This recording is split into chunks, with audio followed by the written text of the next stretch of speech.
반갑습니다. 여러분이 수능 치는 그날까지 항상 함께하는 몸짱 영어쌤 MJ입니다.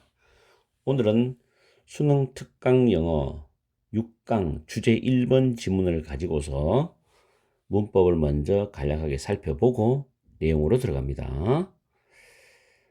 자, 두 번째 줄에 보시면은 during which가 보이죠. 첫 번째 줄에 이 마케팅 리서치가 부사우고 컨슈머부터 the like까지가 문장의 주절입니다. 여기서부터 여기까지가 주절이죠. 항상 주절 파악이 중요합니다. 그 다음 전치사 플러스 관계대명사 뒤에 주어 동사 목적어인 삼행식 구조가 나와 있어요. 이때 which는 앞에 주절의 내용을 받아주는 겁니다. 소비자들이 인터뷰나 포커스 그룹 등등의 흔하게 일반적으로 참여한다라는 말이 나왔죠. 근데 그러는 동안에 그 과정 동안에 그들은 보여준다, 나타낸다 이런 뜻이죠. 그 다음 두 번째 줄에 콤마 or은 즉이라고 해석하시면 돼요. 세 번째 줄에는 try to 부정사 알죠? 동사하려고 노력하다 했다. try ing는 시험 삼아 한번 뭐뭐 해보다 하는 뜻입니다. 자, 네 번째 줄도 such behavioral methods가 주어로 나와 있어요. 근데 콤마 다음에 where이 나왔죠. 관계 부사. 앞에 주어를 선행사로 받아줍니다. 풀었으면 in which로 바꿔도 돼요. 뒤에 문장 완전한 삼행식 구조가 나옵니다. what의 타동사로 how부터 쭉 가서 product까지죠. how부터 product까지. 거기까지가 이제 간접 의문문이 됩니다. 그리고 when 안에 when 다음에 지금 exposed라는 단어 보이죠? pp죠. be exposed to가 뭐뭐에 노출되다, 뭐뭐에 접해지다거든. 근데 pp가 나와서 when 다음에는 주어 플러스 비동사가 생략되었죠. 지금 앞에서 지금 다른 fellow humans가 나와 있어요. 주어가 다른 인간들이 어떻게 반응하는지, 그 사람들이 특정한 브랜드나 제품에 접해졌을 때, 노출되었을 때 they are 정도가 생략되었다고 볼 수도 있습니다. when they are exposed to. 다음에 코마 다음에 매뉴얼이 부사로서 코딩과 categorizing한 현재 분사 병렬을 수식합니다. 그죠? 매뉴얼이 수동적으로. 그래서 부사가 분사를 꾸미는 거고 R은 위에 줄에 such behavioral method란 주어에 연결되는 동사입니다. 이런 구조를 잘 파악하세요. 학교 내신에서 이 지문이 나온다면 서술형으로서도 손댈 만한 부분입니다. 그리고 앞에 R과 저 뒤쪽에 R은 병렬이 있죠. 두 개가. 그 다음에 rarely란 부사, 부정부사죠. B 플러스 PP를 수식하죠. 그 다음에 다음 줄에 보면 human inspired AI가 주어고 makes가 오형식 동사고 such method가 목적어, possibly 목적의 보호입니다. 그리고 다음 줄에 delivering 동명사 주어죠. will be possible 이형식 구조고 그 다음 줄에 보면 facing이란 현재 분사가 쇼핑객들의 감정들을 수식합니다. 마주하는 쇼핑객들의 감정들이고 face가 타동사이기 때문에 쉘프가 목적어 나오고 그 쉘프를 다시 다음 줄에 displaying이 수식해주죠. displaying도 현재 분사입니다. 진열하는, 전시하는 선반. 다음에 collecting이 동명사 주어죠. 그리고 쭉 갑니다. 쭉 가서 participating이 현재 분사로 앞에 모든 슈퍼마켓들을 수식하죠. 그리고 collecting에 대한 동명사 주어에 대한 동사가 would, yield가 됩니다. 이 부분이 동사가 되겠죠. 문장 구조를 잘 살펴보면서 문법을 파악해 봤습니다. 다음에 해석을 하면서 내용 정리 들어갑니다.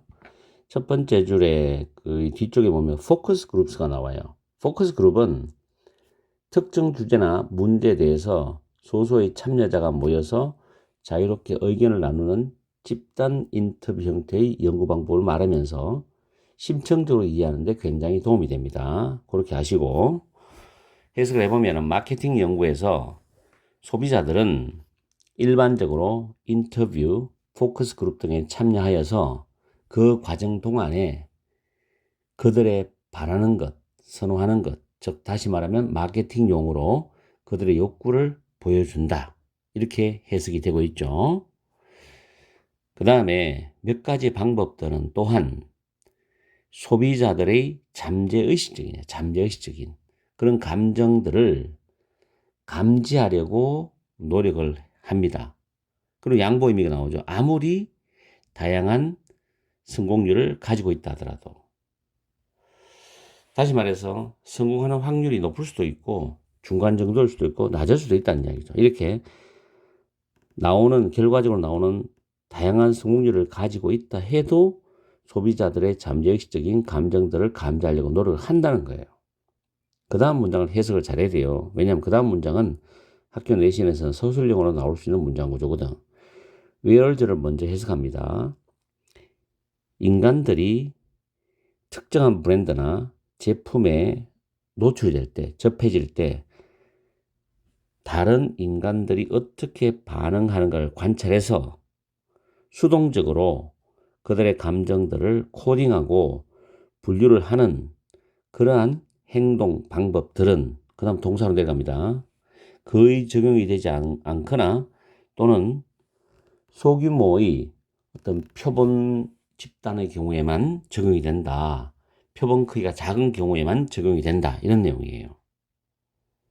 왜냐하면 엄청나게 인력이 많이 투입되어서 인간의 손이 많이 가는 작업이 되기 때문에 그렇다는 이야기죠. 그리고 시간도 많이 걸리고 그래서 표본 집단이 작은 경우에만 적용이 된다는 이야기죠. 잘해봐야. 그죠? 그런데 그 다음 문장 보면 인간의 영감을 받은 AI죠.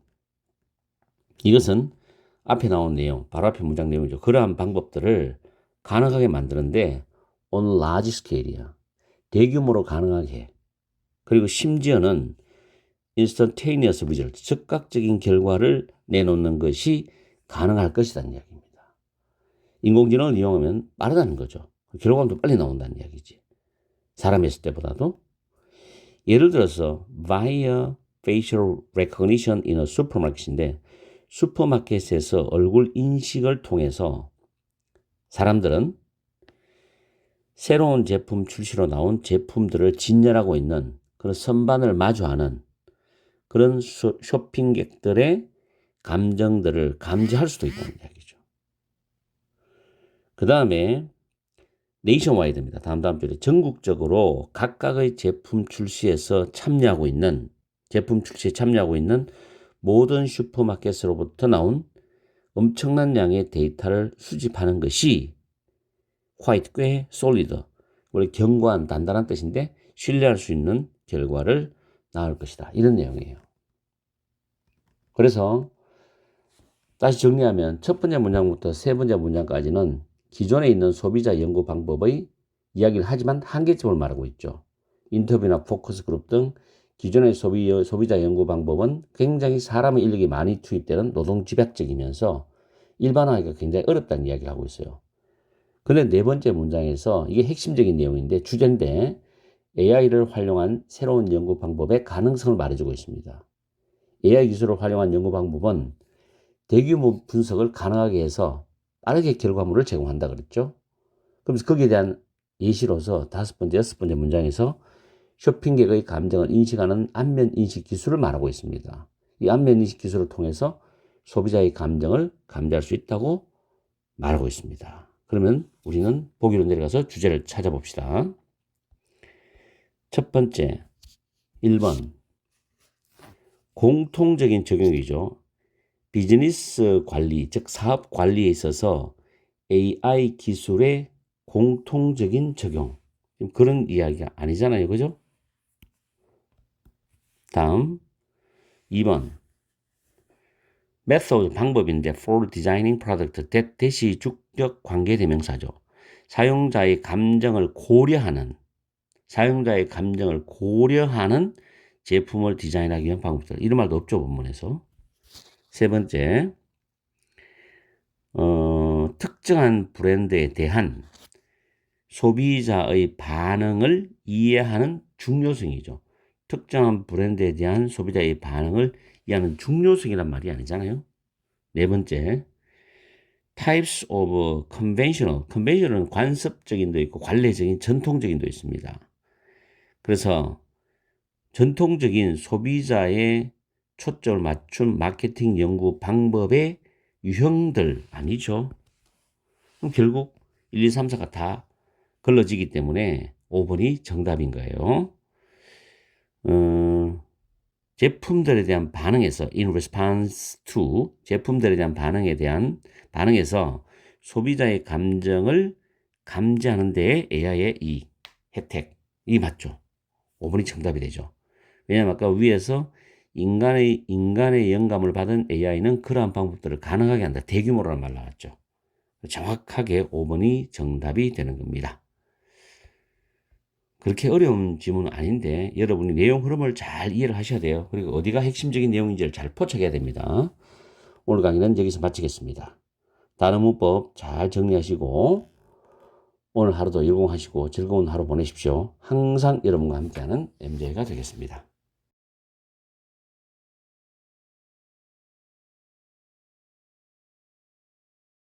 반갑습니다. 여러분이 수능 치는 그날까지 항상 함께하는 몸짱 영어쌤 MJ입니다. 오늘은 수능 특강 영어 6강의 2번 주제 문제를 가지고서 문법을 분석을 먼저 하고 내용 들어갑니다. 첫 번째 줄에 study가 문장의 주어가 되고 둘째 줄에 find가 동사가 됩니다. 주어 부분이 길 때는 주어 동사를 잘 찾아야 됩니다. 다음에 세 번째 줄에 보면 are repeatedly represented 할 때 pp죠. 비동사와 pp 그리고 그 다음 줄에 and 다음에 depicted가 pp죠. pp끼리 병렬 구조입니다. be represented as, be depicted as. 그리고 그 다음 줄 뒤쪽에 뭐 home style cooking 가정식 요리가 선행사가 되죠. 위치가 주격 관계 대명사고 devalue 낮게 평가하다는 게 동사인데 단수니까 s가 붙었죠. 그리고 그 밑에 links도 devalues와 병렬 구조입니다. link A to B죠. 그리고 devalues 뒤쪽으로 가면 required란 pp가 나와요. 필요되는 훈련과 기술이죠.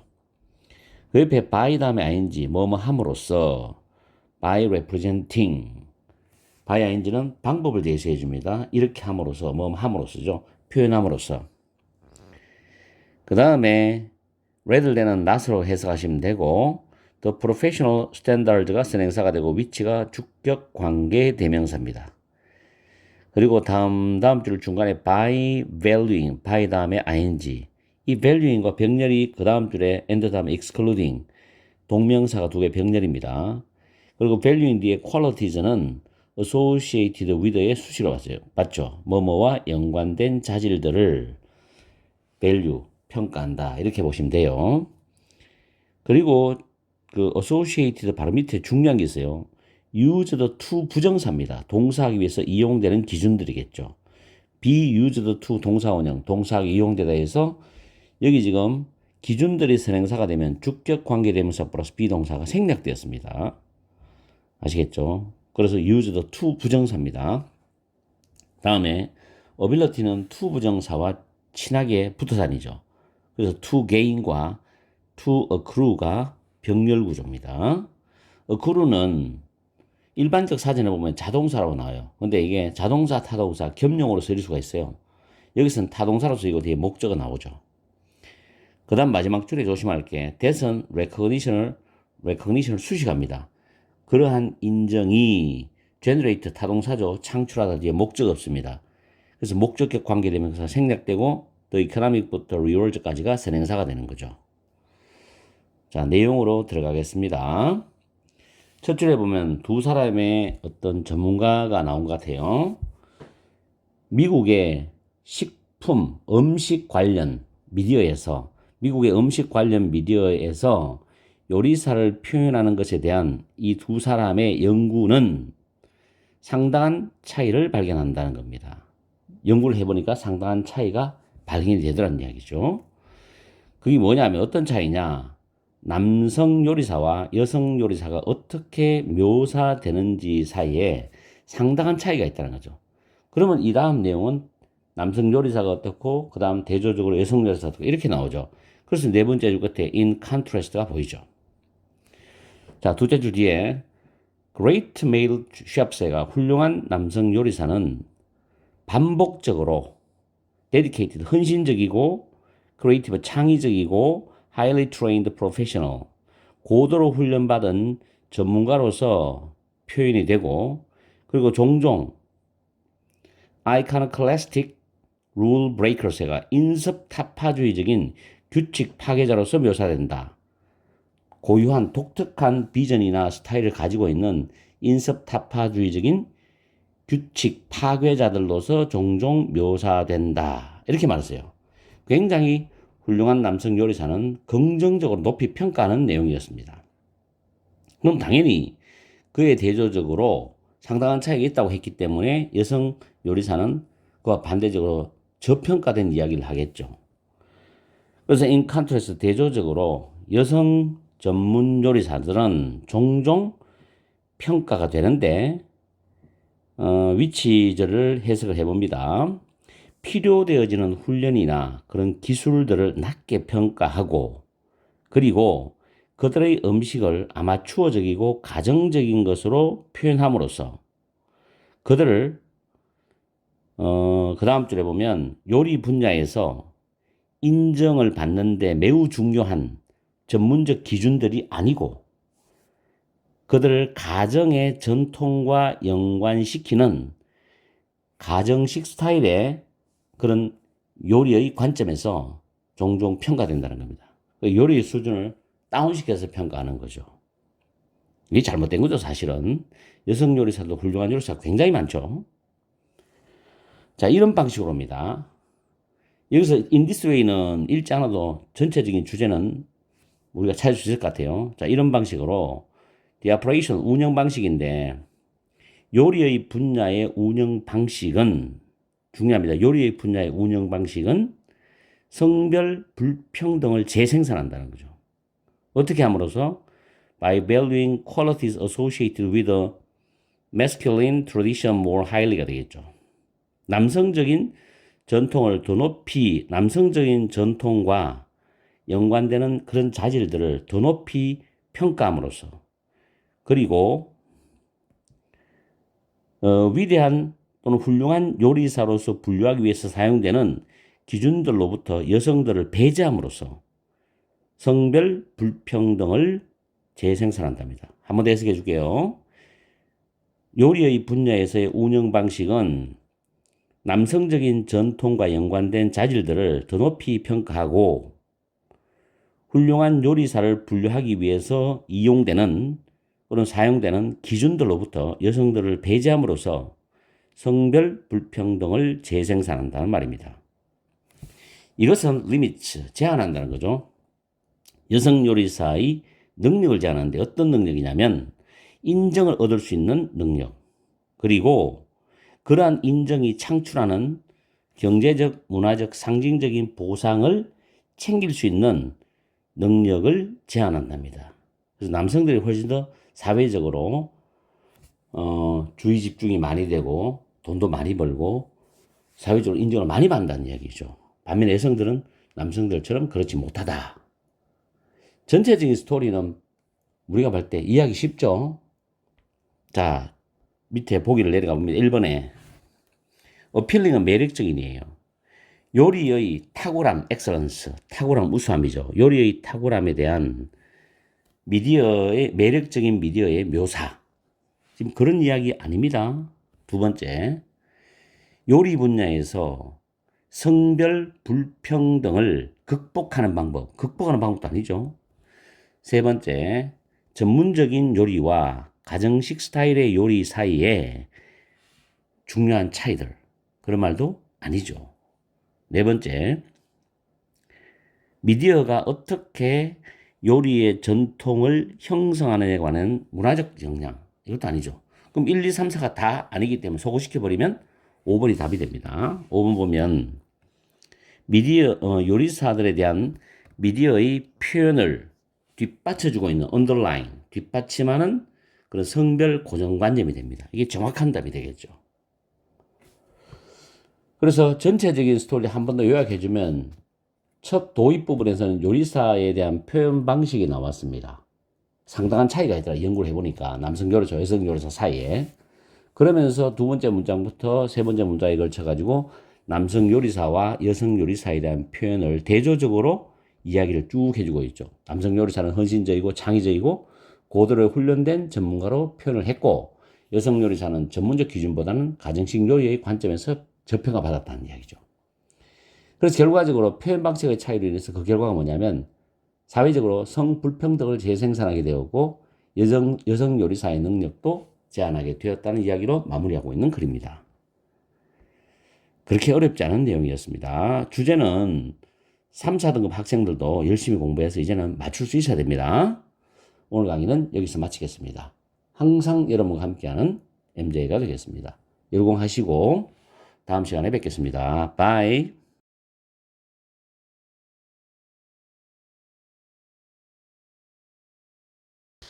반갑습니다.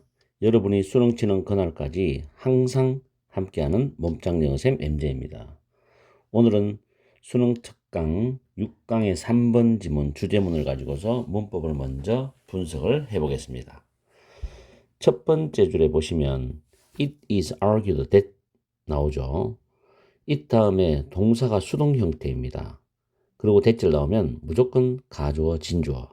잘 기억하세요. 이때 that은 접속사가 되고 뒤에 완전한 문장이 옵니다. 그리고 첫 번째 줄 끝에 보면 serve to 부정사. 이것도 잘 챙겨두세요. 많이 활용합니다. 동사하는데 도움이 된다. serve to 부정사. 다음 as well as는 상관 접속사를 이용해서 해석을 하면 될 거고, 세 번째 줄에 보면 digitization and the growth of the internet이 주어져 are reducing인데 디지털화와 인터넷의 성장이 실제로 줄여주고 있다라는 현재 분사가 reducing이 나오고 있죠. 그리고 옆으로 쭉 가면 and 다음에 creating도 현재 분사로 병렬입니다. 다음에 offering도 현재 분사인데 뒤에 skills란 목적을 가지면서 앞에 있는 소기업 그리고 회사들, 작은 기업들과 회사들이겠죠. 이걸 수식합니다. 현재 분사로. 그리고 쭉 내려가서 여섯 번째 줄이죠. 뒤에 보면 make 구조, 중요한 구조입니다. make 다음에 이시 가목적이고 이절이 목적의 보호인데 형용사의 비교급이죠. 그 다음에 for 의미상 주어 to 부정사, 진목적입니다. 부정사가 목적일 때 뒤로 넘겨버리고 make 다음에 가목적 is를 쓴다는 거 꼭 기억하시고, 그리고 as는 접속사로서 뭐뭐 하면서 뭐뭐 되면서라고 해석하시면 되고, 그럼 쭉 내려가서 find가 타동사고 that절이 목적어절인데 그 that절 속에서 높은 초기 비용이 주어져 involved인이 pp입니다. 그래서 온라인의 입지를 구축하는 데 관련된 높은 초기 비용 pp가 주어를 꾸미죠.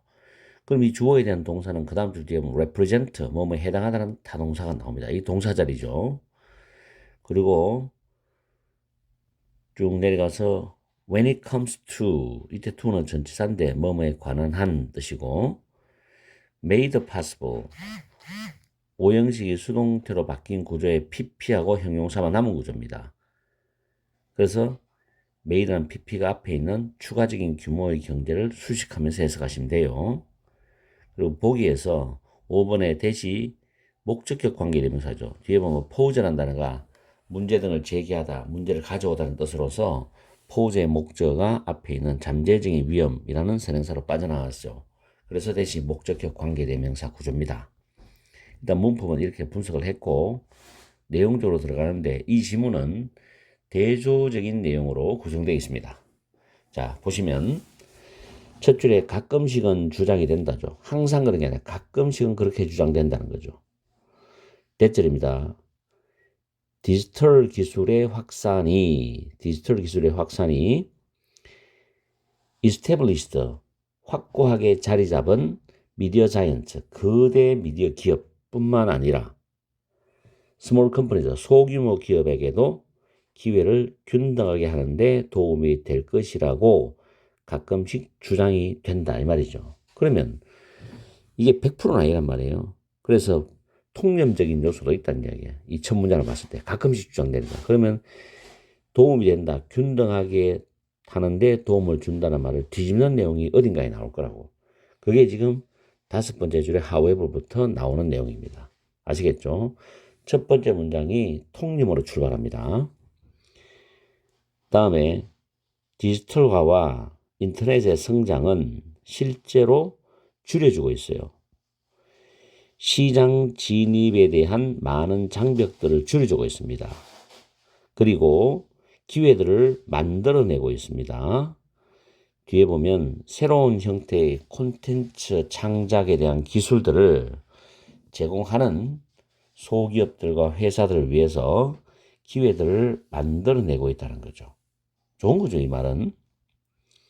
원래 작은 기업들이 어떤 그 기업에 대한 어떤 재무나 이런 부분이 약하기 때문에 마케팅적으로 확장도 못하고 능동적으로 공격적으로 이렇게 추진해 나갈 수 없는데 디지털화가 되고 인터넷이 성장하면서 가능하게 되었다는 이야기죠. 그래서 굉장히 좋은 이야기입니다. 근데 여기서 이제 뒤집는 이야기가 나와요. 첫 번째 문장에서 통념으로 출발했기 때문에. 그러나 디지털 환경은 favor, 선호한다는 겁니다. 강하고 인지도가 높은 브랜드를 선호합니다. 결국 디지털 환경이 된다 하더라도 사회적으로 대기업이라든지 사람의 인지도가 높은 브랜드를 사람들은 선호한다는 거죠. 그러면서 하나의 영국의 출판에 있는 임원의 말에 따르면은 브랜드는 더 쉽게 만들어준대. 소비자들이 세상이 더 복잡하게 되면서 소비자들이 선택하는 걸 더 쉽게 만들어준대. 소비자 입장에서도 워낙에 세상이 경제적으로 복잡한 구조로 막 계속 발전해 나가니까 거기서 유명한 브랜드라든가 자기가 알고 있는 대기업의 어떤 물건이나 제품을 선호한다는 거죠. 선택할 때. Without recognizable brands and worthwhile. 이때 worthwhile는 상당한, considerable, significant라는 단어와 같은 의미입니다. recognizable. 여기서 recognizable은 인지도가 있는 이죠. 인지도가 있는 브랜드나 상당한 수준의 어떤 소비자 또는 고객의 인식이 없다면 온라인 영역으로 들어오는 잠재적인 신규 업체들은 발견할 수도 있다는 거죠. 온라인 입지에서 확고하게 자리 잡는 데 관련되는 높은 초기 비용이 시장의 진입에 대한 실제적인 그 방해물에 해당이 된다. 엄청난 비용이 드니까 그게 굉장히 어려운 부분이 된다. 이런 뜻입니다. 관로 안에는 전통적인 미디어에 관한 광범위한 캠페인을 수반하는, 이거는 해석 안 하셔도 돼요. 물론 디지털화가 되지 않아도 작은 기업이 마케팅 영역에서 입지를 다지려면 엄청난 비용이 들어가잖아요. 그렇게 이해하시면 됩니다. Large and established media, 크고 거대하고 이미 확고하게 자리 잡은 미디어 콘텐츠 제공 업체들은 with 뭘 가지고 있냐면 강력한 브랜드를 가지고 있고 어떤 이미지나 그 다음에 텍스트나 사운드의 귀중한 백 카탈로그에 대한 접근성을 가지고 있는 거대하고 확고하게 자리 잡은 미디어 콘텐츠 제공 업체들은 have several advantages, 여러 가지 이점들을 가지고 있답니다. 뭐에 관한 한 디지털화에 의해서 가능하게 된 거대한 추가적인 규모의 경제의 활용에 관한 한 여러 가지 이점을 가지고 있다. 여기서 규모의 경제라는 것은 물건 하나를 생산할 때 그 단가가 있을 거 아니에요. 그런데 이걸 대량으로 생산하면 그 하나에 대한 생산 비용이 낮아진다는 겁니다. 이게 바로 규모의 경제입니다. 그러니까 디지털화가 되든 안 되든 간에 거대 기업, 대기업들은 물건 생산하는데 단가를 낮출 수밖에 없죠. 그러나 이제 소기업은 그게 힘들어진다는 이야기죠. 그래서 디지털화에서 가능해진 추가적인 규모의 경제를 활용하는 것에 관해서도 이미 자리 잡은 거대 기업들은 여러 가지 장점이 있다, 이점이 있다는 뜻입니다. 결국에는 디지털화가 좋은 면도 있지만 그래도 대기업이나 브랜드 있는 이미지를 소비자들이 선호한다는 내용이죠. 자, 1번에 보시면 잠재적인 불평등한 영향인데 디지털화가 다양한 규모의 기업들에게 미치는 잠재적인 불평등한 영향, 이게 정답이 되겠죠. 2번에 보시면 카머스는 상업, 거래, 무역인데 여기서 뭐 거래 정도로 해석하세요. 온라인 거래에 있어서 전통적인 마케팅 전략의 유용성, 이런 말 아니죠. 세 번째, 현대 디지털 브랜딩 기법에 있어서의 매력적인 이미지의 역할도 아니죠. 네 번째, 전략적인 파트너십을 통해서, 이 말 틀렸죠? 전략적인 파트너십을 통하여 시장 확장 기회, 통한 시장 확장 기회, 이것도 아니죠. 다섯 번째는 디지털화에 관한 지나친 또는 과도한 의존이 제기할 수 있는, 가져올 수 있는 잠재적 어떤 위험들, 이것도 아닙니다. 정답은 1번이죠. 간단히 한 번 더 정리를 해드리면은 첫 번째 문장과 두 번째 문장에서 도입법에 해당되는데 디지털 기술의 긍정적인 영향을 말해주고 있어요. 근데 내가 첫 문장에서 통념으로 출발한다 그랬죠. 세 번째 문장부터 네 번째, 다섯 번째 문장에 이어서는 디지털 환경의 부정적 영향이 내용이 쭉 나오고 있습니다. 뭐 디지털 환경에서는 인지도가 있고 강력한 브랜드가 소비자의 선호도를 소비자들이 선호한다. 그다음 온라인 입지를 구축하기 위해서는 처음에 높은 초기 비용이 필요하다. 그래서 신규 업체들이 시장 진입을 하는데 굉장히 어려운 장벽이 된다. 그렇게 말했죠. 결론적으로 기존에 있는 거대한 미디어 콘텐츠 제공 업체들이 시장에서 우위를 차지한다는 말로 마무리를 하고 있는 글입니다. 그렇죠? 자, 이 지문은 수능에서도 충분히 나올 수 있는 지문입니다. 난이도는 중상 정도로 보시면 돼요. 잘 복습하시고 단어도 잘 챙기세요. 해석 연습 철저히 하는 거 잊지 마시고 오늘 강의는 여기서 마치겠습니다. 항상 여러분과 함께하는 MJ가 되겠습니다. 오늘 오후도 즐겁고 행복한 시간 보내세요.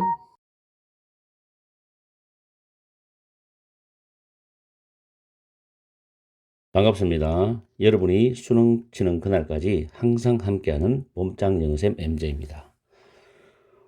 오늘은 수능 특강 영어 영역의 6강의 4번 주제 지문인데 이 지문은 굉장히 좋은 지문입니다. 수능 출제 예상 지문으로서 선정할 수 있고 직접 연계 또는 간접 연계까지 볼 수도 있고 내신 대비용으로도 굉장히 좋은 지문입니다. 잘 공부하세요.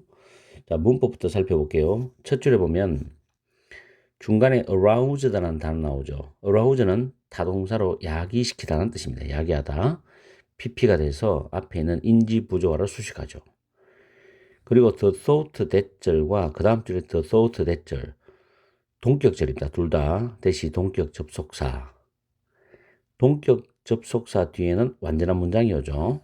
자, 두 번째 줄에 앞에 보면 that guy that that은 주격 관계 대명사입니다. 다른 사람들에 대한 고정관념을 수식하죠. 그리고 네 번째 줄에 보면 to 부정사가 in order to be pp 나오죠. is라는 단어가 완화시키다는 타동사인데 수동이 가능하죠. 그래서 to be pp 구조고 부정사의 의미상주어를 for 다음에 this라는 세 가지고 의미상주어로 만들어 놨죠. in order to 부정사니까 항상 의미상주어는 to 바로 앞에 씁니다. 그래서 for this는 서가 to be is다 앞에 있습니다. 위치가. 그 다음 줄에 대시 주격 관계 대명사고 인지라는 명사가 선행사가 되겠죠. 그리고 그 다음 줄에 rather than은 우리가 해석할 때는 not으로 해석하시라. 그리고 그 뒤에 think가 타동사가 되고 역시 that도 접속사가 됩니다. 그 옆으로 쭉 가면 use라는 타동사가 보이고 고정관념이 목적어잖아요. 이 use가 뒤에 목적어가 오고 난 뒤에 to 부정사가 이어지면 to는 뭐뭐 하기 위하여로 해석합니다. 반드시. 그리고 simply 단어가 부정문에 사용되면 결코 뭐뭇이 아니다. 절대로 뭐뭇이 아니다는 never의 개념이에요. never. 해석할 때 유의하고 allow 목적어 to 부정사 구조에서 목적어가 제귀 대명사가 쓰였다는 것은 위와 똑같다는 겁니다. 그리고 앞에 형광펜 표시해놨죠. 부정문 다음에 instead가 연결될 수 있다는 거. 그 다음에 convince라는 단어가 여기서 사형식으로 쓰였는데 persuade와 같은 뜻이죠. 확신시키다, 설득시키다. 뒤에 간접 목적어가 제귀대명사라는 것은 위하고 똑같습니다. 그리고 대절이 직접 목적어죠.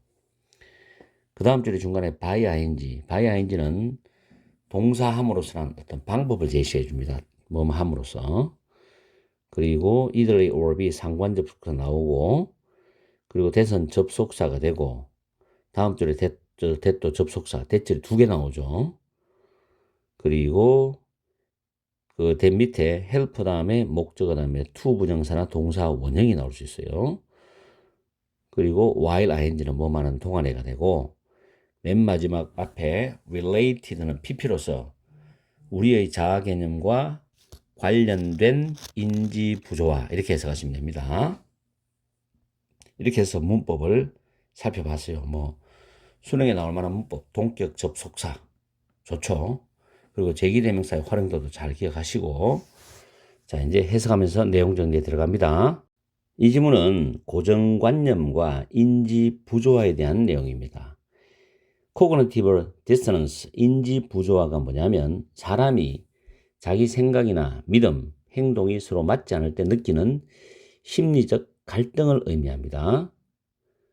그래서 인지 부조화는 심리적 갈등을 줄이기 위해서 사람들이 취하는 행동과 태도 변화를 설명하는 이론이라고 생각하시면 돼요. 자, 첫 줄에 보시면 사람들은 인지 부조화에 직면해 있습니다죠. aroused by가 나오는데 일단 대절을 해석해 보면은 사람들이 그 사람의 사회적 판단을 가이드하는 거죠. 사회적 판단을 인도하는 다른 사람에 대한 고정관념을 자기가 가지고 있다라는 생각.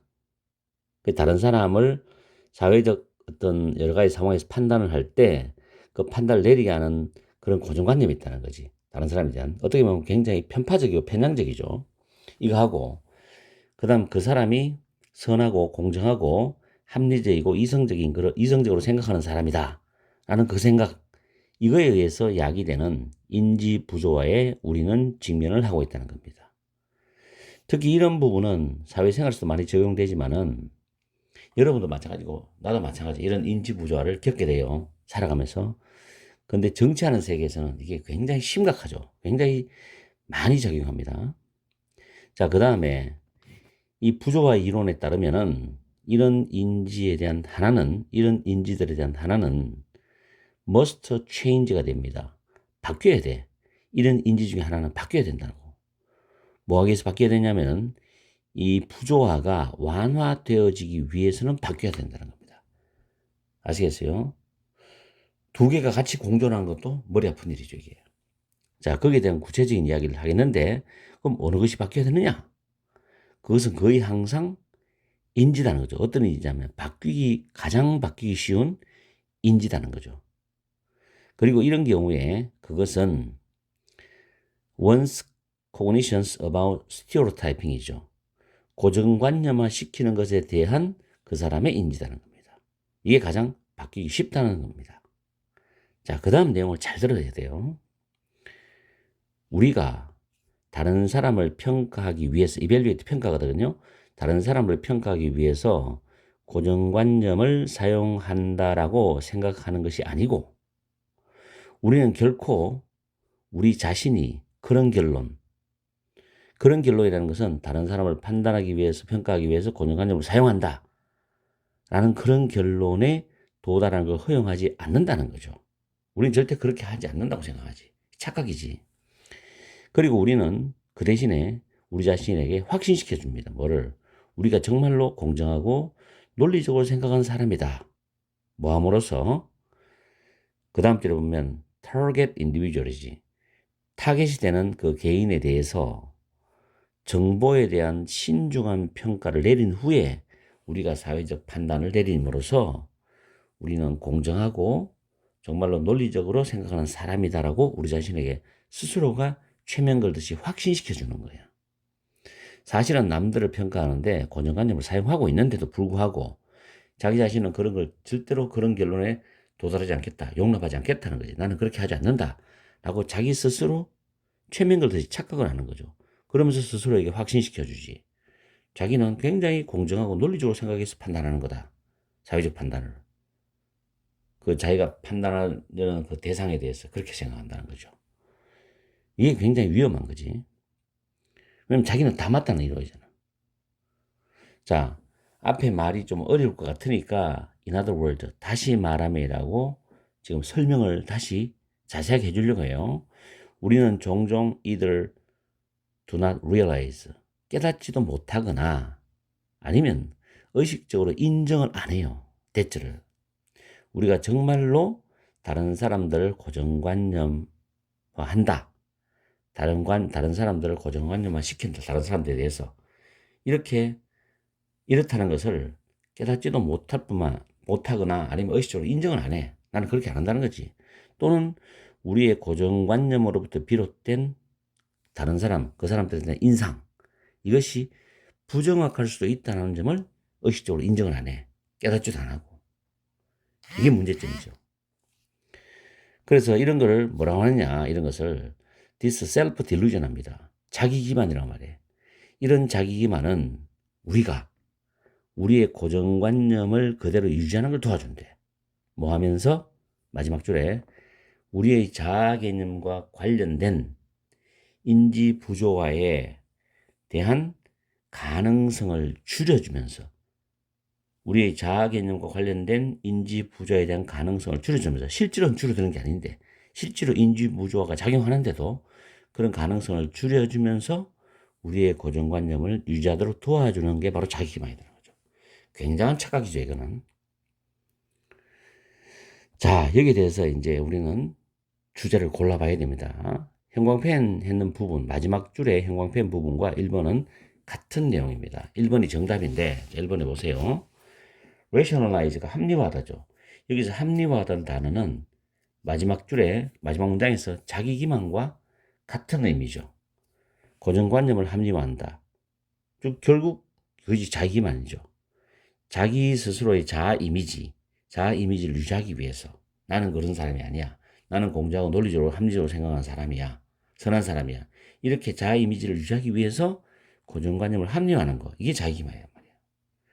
1번의 답이죠. 2번에 스프레스는 억압하다인데 수능에서 필수 단어입니다. 고정관념을 억압하는 거죠. 뭐 하기 위해서 더 나은 사회적 판단을 내리기 위해서 고정관념을 억압한다. 그 말 아니죠, 지금. 세 번째, 인핸스는 향상시키다, 강화하다인데 고정관념을 인정함으로써 논리적으로 생각하는 것을 향상시킨다. 그 말도 아니죠? 4번에 자아성찰, 셀프 리플렉션은 자아성찰입니다. 자아성찰을 통해서 고정관념에 대한 어떤 인식을 증가시킨다. 그런 말 아니죠. 그런 말도 없고. 5번째, 머니퓰레이트 한다는 꼭 챙기세요. 수능의 필수 단어입니다. 이것도 사회적인 선호를 조작하기 위해서 인지적인 부조화를 이용한다. 이 말도 아닙니다. 그죠? 그래서 1번이 되죠. 자기 기만이 고정관념을 유지하면서 인지 부조화를 줄이는데 도움이 된다는 말로 결론 내린다. 이 부분을 잘 여러분들 포착하셔야 돼요. 아시겠죠? 그래서 이 지문은 여러분들이 여러 번 반복해서 내용을 정리하고 만약에 내신 준비하는 학생들은 철저하게 머리에 기억해서 내신에 대비를 잘 하시기 바랍니다. 물론 수능도 마찬가지지만 오늘 강의는 여기서 마치겠습니다. 항상 여러분과 함께하는 MJ가 되겠습니다. 열공하시고 오늘 하루도 즐겁고 행복한 시간 보내세요.